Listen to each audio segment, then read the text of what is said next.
नेपालको सुदूरपश्चिम क्षेत्रको दुर्गम पहाड। यस बस्तीमा बस्ने यी महिला जन्मिँदै बन्धुवा मजदुरका रूपमा जन्मिएकी थिइन्। उनको परिवारले हलियाका रूपमा बाध्यकारी श्रमिक जीवन बिताइरहनु परेको थियो। शिक्षा, स्वास्थ्य, रोजगार, सूचना जस्ता मौलिक हक अधिकारबाट वञ्चित उनले 2065 सालमा मुक्तिको घोषणा पनि ढिलो गरी थाहा पाइन्। तर ढिलै भए पनि उनी जीवनमा पहिलो पटक निकै खुसी भएकी थिइन्। मुक्तिको घोषणासँगै हलियाहरूमा अब दासबाट नागरिक भइन्छ भन्ने आत्मविश्वास पलाएको थियो। तर आशामा त्यति बेला तुषारापात भयो जब उनी सूचना अभावका कारण हलिया नाम दर्तामै छुटिन्। मुक्ति घोषणाको 12 वर्ष भइसक्यो। अहिले पनि उनी मुक्त हलियाको सूचीमा आफ्नो नाम लेखाउन नै सङ्घर्षरत छिन्। थाहा पाएन काहीँ केही लेख्यो, हामीसम्म हामीले जानकारी पाएन भन्ने लिस्टमा नामै छुट्यो। आया त भन्नु त्यहाँ दोगार्न के कहिले दोगार्न के लेख लैया भन्यो, बटाइ के लेख लैया भन्यो। जैलाई भेट्यो उसको नाम चढ्यो, हामीले भेटेन। हाम्रो परिचय पत्र नभया कारणले हामीलाई पाउने सुविधा कहीँ बटेले केही पाएको छैन, हामीले पाएकै छैन। हामीले कसैले 3 लाखले पाए, कसैले निर्माणमै पाएको छ, कसैले मर्मतमै पाएको छ। हामीलाई त त्यो केही पनि भएको छैन। बाबु बाजेले लिएको ऋण तिर्न नसक्दा त्यसको ब्याज बापत बिना पारिश्रमिक मालिककै घर खेतमा काम गरेर बन्धुवा वा दास जस्तो जीवन बिताउन बाध्य पारिएका व्यक्तिहरूलाई हलिया भनेर चिनिन्छ। नेपालको मध्य र सुदूरपश्चिम भेगका 12 जिल्लामा हलियाहरूको बसोबास छ। यी हलियाहरूमा पनि झन्डै 98% दलित छन्। नेपालको सर्वोच्च अदालतका अनुसार हलिया प्रथा दास प्रथाको निरन्तरता हो, जहाँ गरिबी, अशिक्षा, भूमिविहीनता, पछौटेपन र रोजगारी अभाव हुन्छ। यस्तो बाध्यकारी श्रम नेपालको संविधान, दासता उन्मूलन महासन्धि र नागरिक तथा राजनीतिक अधिकार सम्बन्धी महासन्धिको समेत विरुद्ध छ। देशमा भइरहेका राजनीतिक परिवर्तन र नेपाल राष्ट्रिय दलित समाज कल्याण सङ्घ लगायतका नागरिक समाजको भूमिकासँगै हलियाहरूको सचेतना बढ्न थाल्यो। यसले उनीहरूलाई श्रम शोषण विरुद्ध आवाज उठाउन मद्दत गर्यो। 21औं शताब्दीमा पनि बधुवा भएर मालिकको घरमा मात्र काम गर्नुपर्ने र कुनै पारिश्रमिक नपाइने हुँदा यस विरुद्ध हलियाहरू सङ्गठित हुन थाले। हलियाहरूको मुक्ति र पूर्ण पुनर्स्थापनाको माग गर्दै नेपाल राष्ट्रिय दलित समाज कल्याण सङ्घले विक्रम सम्वत 2061 सालमा रिट दर्ता गर्यो। रिटमा 2064 सालमा फैसला गर्दै अदालतले पुनर्स्थापनाका सन्दर्भमा गहकिलो कार्य नभएको उल्लेख गर्यो। यसै गरी हलियाहरूको श्रम शोषण, विभेद, अवहेलना र तिरस्कारको अवस्था अन्त्य हुन नसकेको ठहर पनि फैसलामा छ। यसपछि 2065 साल भाद्र 20 गते महासङ्घ र सरकारबीच 5 बुँदे सम्झौता भयो। यो चाहिँ श्रम शोषण हो भनेर हामीले चाहिँ उठायौँ र त्यसलाई समाधान गर्न हामीले चाहिँ जिल्ला अदालत र सिडिओ कार्यालय र त्यसपछि गएर जिल्लाका अरू निकायहरूमा चाहिँ हामीले कुरा उठायौँ। तर त्यसबाट समस्या समाधान हुन नआएपछि हामीले सिधै सर्वोच्च अदालतमा र नेपाल सरकारमा हामीले ध्यानाकर्षण गरायौँ। नेपाल सरकारले पनि यसको चाहिँ त्यति इन्ट्रेस्ट नलिएपछि हामीले तुरुन्तै सर्वोच्च अदालतमा 2061 साल कार्तिक 20 गते रिट हाल्यौँ र त्यसपछि सरकारले 2065 सालमा सरकारले मुक्त हलिया मुक्त घोषणा गर्यो। सम्झौता बमोजिम औपचारिक रूपमा हलिया मुक्तिको घोषणा भयो।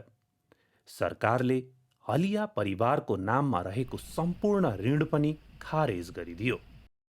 हलियाहरूले पेश गरेको 11 बुँदे मागहरूप्रति सकारात्मक रहने प्रतिबद्धता समेत सरकारले जनायो।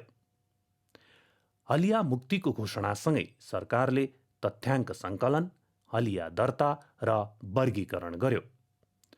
सरकारी तथ्याङ्क अनुसार 19,059 मुक्त हलिया सूचीकृत भएका छन्। तर यो तथ्याङ्क सङ्कलन अपुरो भएकाले झन्डै 2/3 हलिया छुटेका छन्। नेपाल राष्ट्रिय दलित समाज कल्याण सङ्घले 2056 सालमा गरेको सर्वे अनुसार सुदूरपश्चिमका 12 जिल्लामा 40,000 भन्दा बढी हलियाहरू छन्। सरकारी वर्गीकरण अनुसार आफ्नो घर जग्गा दुवै नभएकालाई क वर्ग, घर भएको तर जग्गा नभएकालाई ख वर्ग, जग्गा भएको तर घर नभएकालाई ग वर्ग र घर जग्गा दुवै भएकालाई घ वर्गमा पारिएको छ। तर सम्झौता हुँदाको खुसी धेरै दिन कायम रहन सकेन। मुक्ति घोषणा लगत्तै साहु महाजनले घरबाट निकालेपछि उनीहरूलाई बिहान बेलुका छाक टार्न पनि धौधौ पर्यो। नेपाल सरकारले गठन गरेको कार्यदलको प्रतिवेदन बमोजिम पुनर्स्थापनाको काम हुन सकेन। आन्दोलनपछि त अब साह्रै मुक्ति भइहाल्यो र खुसी चाहिँ के अरे खुसी छु भन्न त मिल्दैन। तर नहुनुभन्दा केही त भयो, किनभने हलियाहरूले चाहिँ अब घर बनाउने पाए, के भने मालिकहरूबाट छुटकारा पाए। सरकारका तर्फबाट व्यावसायिक सिप विकास र व्यापार व्यवसायका लागि सहज ऋणसहित शिक्षा, स्वास्थ्य, रोजगारको सुनिश्चितता हुन नसक्दा हलियाहरूले मुक्ति महसुस गर्न सकेनन्। जो हम अर्काका ओट करे रहन्थ्या, अर्कासित आएर कहाँ जाउँ, अब कहाँ जाउँ भन्थ्या, ऊ आफ्नो भयो, अब तसो चिन्ता हट्यो। जो अब हामीले बास त हामीलाई भयो, गास हामीले काहीँ गास लाउनलाई काहीँ हामीसित केही पनि छैन। तथ्याङ्क सङ्कलनमा छुटेकालाई बेवास्ता गर्न थालियो। दर्ता भएकालाई पनि वर्गीकरण अनुसार रकम पाउन हम्मे पर्यो। किनकि मुक्ति घोषणाको 5 वर्षपछि अर्थात् 2070 सालमा मात्र सरकारले मुक्त हलिया पुनर्स्थापना समस्या समाधान समिति गठन गर्यो र पुनर्स्थापनाको ढाँचा एवं कार्ययोजना स्वीकृत गर्यो। कार्ययोजनामा हलियाहरूलाई पुनर्स्थापना गर्ने र कसैलाई पनि घरबारविहीन नबनाउने भनिएको थियो। रोजगारी र आय आर्जनमा मद्दत पुर्याउन सिप विकास गर्ने तथा सहज ऋण उपलब्ध गराउने पनि भनिएको थियो। तर चित्तबुझ्दो पुनर्स्थापना नभएपछि हलियाहरूले झन् असजिलो महसुस गरेको बताउँछन्। हलिया मुक्ति भन्नालाई हामीलाई त असजिलो भइहाल्छ। कसरी कि त्यहाँ हाम मालिकको अधीनमा बसेलाई पनि अब आफ्नो खेती किसानी अध्यायलाई जमिन पाएको थियो, बसेको थियो। अहिले घर मात्र पायो, जमिन केही छैन। सिपमूलक तालिम, बाख्रा पालन, कुखुरा पालन, अनि काहीँ पानी भइरहेको ठाउँमा जग्गा, के हाम्रो जग्गा भइरहेको ठाउँमा पानी भइदिएले हामीलाई राम्रो हुन्थ्यो। हलिया समुदायमा जातीय भेदभाव उत्तिकै छ। अझ यसभित्र पनि हलिया महिलाको मुद्दा सम्बोधन गर्न विशेष पद्धति अपनाउन जरुरी छ। मुक्त हलियाका महिलाले, छोराछोरीले शिक्षा, स्वास्थ्य पाएको छैन। आमा बुबाले दुःख गरेर अर्काको हलो बाएर पढाएका छोराछोरी पनि लथालङ्ग भएका छन्। त्यो पनि मुक्त हलियाका महिलालाई भनौँ, छोरालाई छोरीलाई त्यो पीडा भोगेको छ। स्थानीय सरकार, प्रदेश सरकार, सङ्घ सरकारलाई मेरो मान्यता के हो भने यति हुन्छ भने पुरा मुक्त हलियाका परिवार छोराछोरीलाई, महिलालाई माथि तलबाट माथि उठाउनसम्म रोजगार हुनु पर्यो। होइन भने यो भुलेर मात्रै हुँदैन।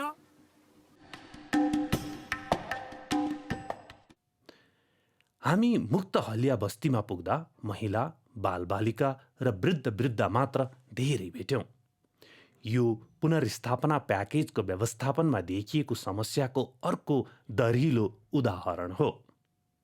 तथ्याङ्कमै छुट्नु, वर्गीकरण त्रुटिपूर्ण हुनु, पुनर्स्थापनामा समस्या देखिनु लगायतका कारणले उनीहरू गाउँमै बसेर आय आर्जन गर्ने तथा जीविकोपार्जन गर्ने अवस्था नै रहेन। पुनर्स्थापना गर्दाखेरि राज्यले पनि झारो टार्ने काम गर्यो।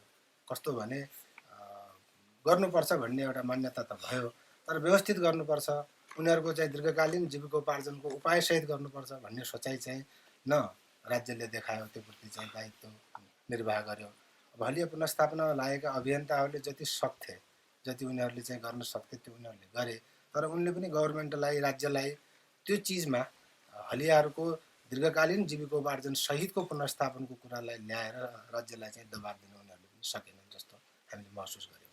सम्झौता गर्दा घाँस, बाँस, कपास लगायत सम्पूर्ण जिम्मा लिने घोषणा नेपाल सरकारले गरेको थियो। तर हलिया पुनर्स्थापना कार्ययोजना पूर्ण रूपमा कार्यान्वयन नगर्दा गाउँमै बसे पुनः हलिया बन्नुपर्ने बाध्यता भएकाले प्राय पुरुषहरू नेपाल तथा भारतका सहरमा भौँतारिन विवश छन्। 2076 सालमा सङ्घीय सरकारले हलिया पुनर्स्थापनाका कामहरू सम्पन्न गर्न गाउँ एवं नगरपालिकालाई जिम्मा लगाएपछि त झन् यो विषय अलपत्र पर्न गयो। अब सुरुमा हाम्रो शान्ति तथा पुनर्निर्माण मन्त्रालयमा चाहिँ यो हलिएको सवाल त्यसरी थियो। त्यसपछि भूमि मन्त्रालय हुँदै मालपोत हुँदै अहिले स्थानीय भन्दै अब यो बिचल्लीको अवस्था चाहिँ पारेको अवस्था देखिएको छ। एउटै कामका लागि पटक पटक कार्यालयहरू परिवर्तन भइरहँदा दर्ता भएका तथ्याङ्कहरू पनि हराएका छन्। को 80 ग्राम गाविसमा त्यो पछि पनि नावली सङ्कलन गरेर मन्त्रालय पठाएको तथ्याङ्क हराएर उनीहरूले सेवा सुविधा कसैले पाएन भन्ने हो। 80 ग्राम गाविसबाट पाउनु पनि कसैले पाएको होइन। त्यसमा अब कति 70, 80, 90 जना तथ्याङ्कमा नाम सङ्कलन भएर गयो, तर मन्त्रालयमा जाँदाखेरि हाम्रो बिचमा मिसप्लेस भयो, हरायो भन्ने त्यो गुनासो आएको छ। मालपोत कार्यालयहरूको काम बाँकी नै छ, तर उनीहरूलाई यो प्रक्रियाबाट अलग गरिसकिएको छ।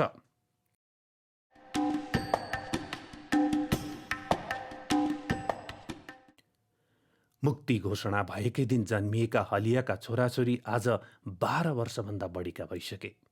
शिक्षा, स्वास्थ्य, रोजगारीको सुनिश्चितता नभएकाले उनीहरू बिचल्लीमा पर्न थालेका छन्। बालबालिकाहरूको भविष्य अन्योलपूर्ण भइरहँदा राष्ट्रिय हलिया मुक्त समाज महासङ्घ, नेपाल राष्ट्रिय दलित समाज कल्याण सङ्घ लगायतका विभिन्न गैर सरकारी संस्थाले पुनर्स्थापना कार्यक्रममा सघाउन थालेका छन्। विक्रम सम्वत 2076 सालमा नेपाल राष्ट्रिय दलित समाज कल्याण सङ्घ र एन्टी स्लेभरी इन्टरनेसनलले सुदूरपश्चिम प्रदेशका 5 जिल्लाका 30 गाउँ एवं नगरपालिकाका 153 मुक्त हलिया बस्तीहरूमा सहभागितामूलक अनुगमन गर्यो। तथ्याङ्कमा उक्त अनुगमनबाट करिब 2/3 मुक्त हलियाहरू दर्ता प्रक्रियाबाट वञ्चित भएको पाइएको छ। उनीहरूको पुनर्स्थापनाको सवाल बाँकी नै छ। नेपाल सरकार लगायत अन्तर्राष्ट्रिय दात्री निकायहरू जसले नेपालमा कार्यक्रमहरू गर्नुहुन्छ, उहाँहरूले पनि यो समुदाय साथै यस्तै अन्य सीमान्तकृत समुदायहरू जस्तै कमैया हुनुहुन्छ, हरुवा चरुवाहरू हुनुहुन्छ, यस्तो समुदायहरूलाई उच्च प्राथमिकतामा राखेर आफ्ना कार्यक्रमहरू ल्याउनु अत्यन्त जरुरी छ। दर्ता भएका मध्ये पनि 98% पुनर्स्थापना सेवा पुर्याएर नेपाल सरकारले प्रशंसनीय काम गरेको छ। तर उनीहरूलाई पनि व्यावसायिक सिप विकास र व्यापार व्यवसायका लागि सहज ऋण उपलब्ध गराउने काम भने नगण्य मात्रामा भएको छ। यही सिप विकास, उद्यमशीलता तालिम तथा शिक्षा, स्वास्थ्य एवं रोजगारीका लागि गैससहरूले सहयोग गरिरहेका छन्। मुक्त हलिया समुदायहरूको वास्तविक स्थिति पत्ता लगाउनको लागि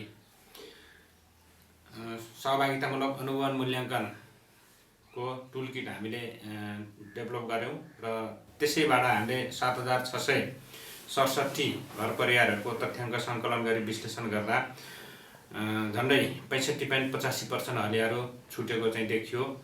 221 जना हलिया घरधुरीहरूलाई हामीले आर्थिक सशक्तिकरण अन्तर्गत उद्यम विकासको लागि सिप विकास तालिमहरू दिने व्यावसायिक सहयोगहरू गर्ने हामीले काम गऱ्यौँ। त्यसै गरी 300 हलिया बालबालिकाहरूलाई ट्युसन सहयोगको लागि सहयोग गऱ्यौँ भने 1100 हलिया बालबालिकाहरूलाई शैक्षिक सामग्री हामीले सहयोग गऱ्यौँ। गैससहरूले परियोजना मार्फत सघाउने काम गरे पनि यसको पूर्ण जिम्मा अन्ततः सरकारले नै लिनुपर्दछ। हलिया मात्र होइन, बाँधा श्रममा परेकाहरू जति पनि छन्, हरुवा चरुवा हलिया खलिया बालीघरे र टोली सोली, यी सबैको पुनर्स्थापना गरेर सरकारले यो नेपालमा यो लोकतान्त्रिक गणतन्त्रात्मक मुलुकमा कुनै पनि हालतमा त्यो श्रम शोषण हुनु हुँदैन। सर्वोच्च अदालतले उच्च स्तरीय हलिया पुनर्स्थापना आयोग गठन गर्न निर्देशन दिएको छ। तर सङ्घीय सरकारले हलिया पुनर्स्थापनाको सवालमा कहिले भूमि आयोग देखाउने त कहिले गरिब परिचय पत्रबाट सम्बोधन गर्ने भनेर फरक कुरा गरिरहेको छ। विक्रम सम्वत 2077 सालमा सङ्घीय सरकारले भूमि आयोग गठन गर्यो।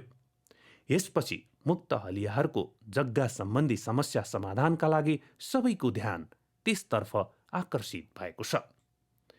तर हलियाहरूको पूर्ण पुनर्स्थापनाका लागि उच्च स्तरीय हलिया आयोगको आवश्यकता भने अझै पनि उत्तिकै छ।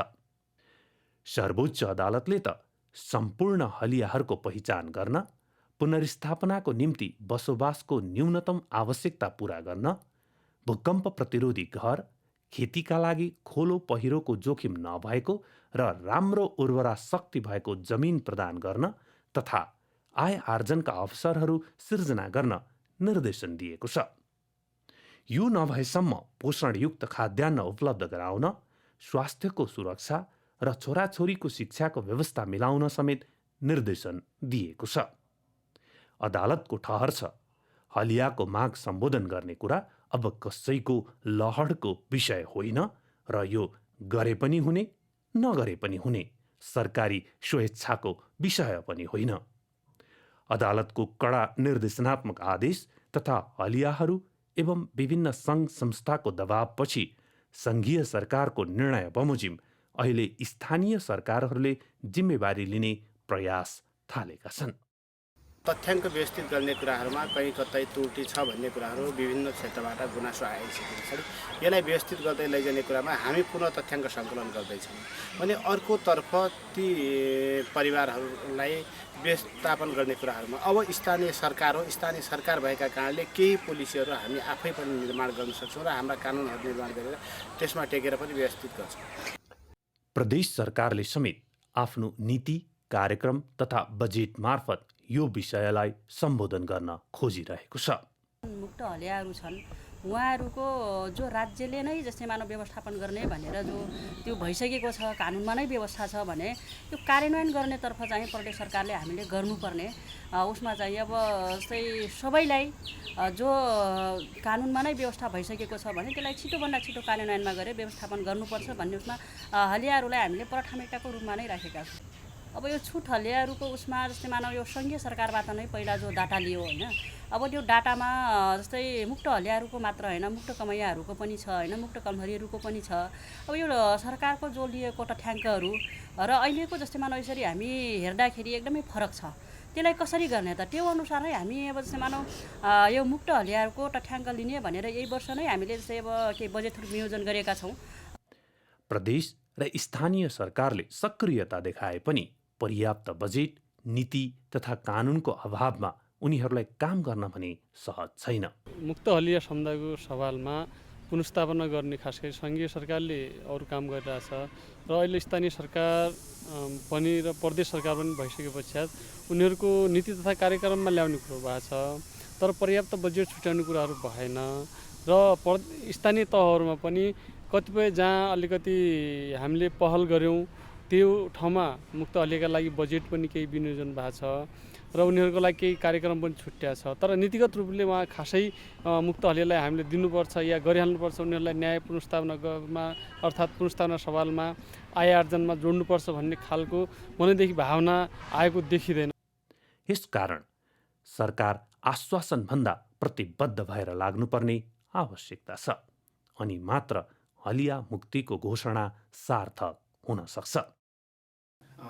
छुटमुक्त हलियाको चाहिँ तथ्याङ्क नलिने हो भने फेरि पनि पुनर्स्थापना जिउका तिउ रहन्छ र हलियाको चाहिँ जसरी हामीले सरकारले मुक्तिको कुरा घोषणा गरेका थियो त्यो अधुरो हुन्छ, जसले गर्दाखेरि दास्ताको फेरि अर्को रूप सिर्जना हुन्छ। नेपाल सरकार आफैले बनाएको हलिया पुनर्स्थापना रणनीतिक योजनामा हलिया पहिचान, सुरक्षित आवास, आर्थिक सशक्तिकरण, शिक्षा, स्वास्थ्य सेवामा पहुँच तथा सामाजिक अवस्थामा सुधार र जातीय आधारमा हुने विभेदहरूको अन्त्य गर्ने प्रतिबद्धता जनाइएको छ।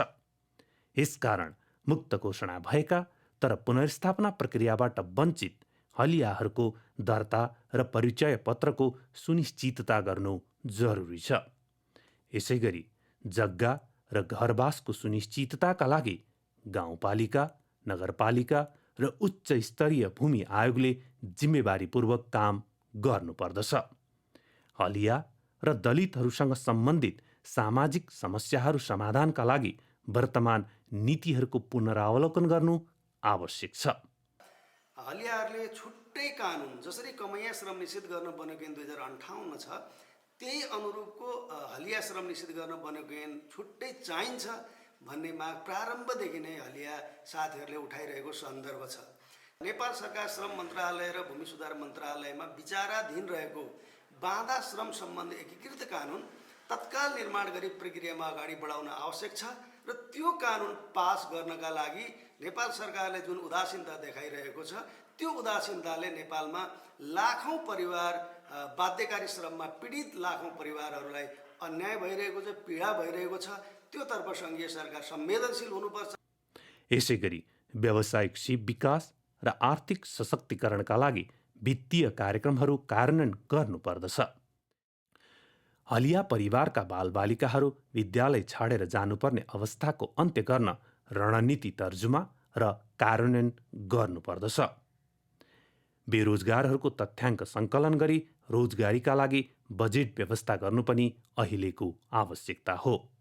र सबैभन्दा महत्त्वपूर्ण, हलिया र दलितहरूको सवालमा कुनै पनि नीति बनाउँदा तथा निर्णय गर्दा उनीहरूको अर्थपूर्ण सहभागिता सुनिश्चित गर्नै पर्दछ।